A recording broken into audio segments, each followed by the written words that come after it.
Жители Коми впервые смогут проголосовать за кандидатов в депутаты дистанционно. Нововведение обсудили в рамках заседания общественного штаба по наблюдению за выборами в Республике Коми. Встреча состоялась на площадке Общественной палаты. Напомним, единый день голосования пройдет в регионе 8 сентября этого года.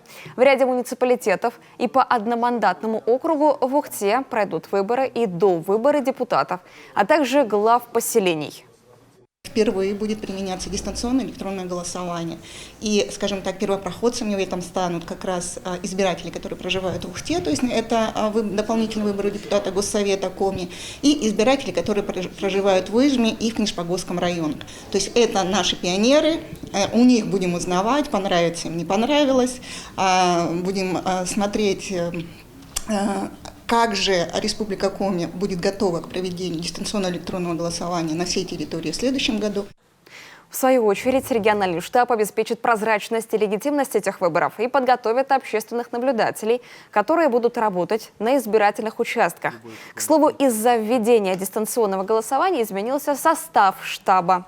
В составе штаба появились эксперты по IT-технологиям, которые также будут освещать эти процессы и подсказывать нам, как представителям, скажем так, которые разбираются в избирательном процессе, как все это происходит, на что обратить внимание. Очень важный вопрос, конечно, это открытость выборов. И это во многом будет зависеть от партий кандидатов, которые примут в них участие. Мы должны создать для них все условия для того, чтобы они могли открыто, свободно высказывать свои позиции. И за этим тоже будет наблюдать наш штаб.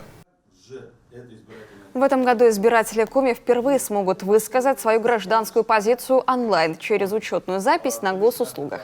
Впрочем, останется и традиционная форма похода на участок и голосования с применением бумажных бюллетеней.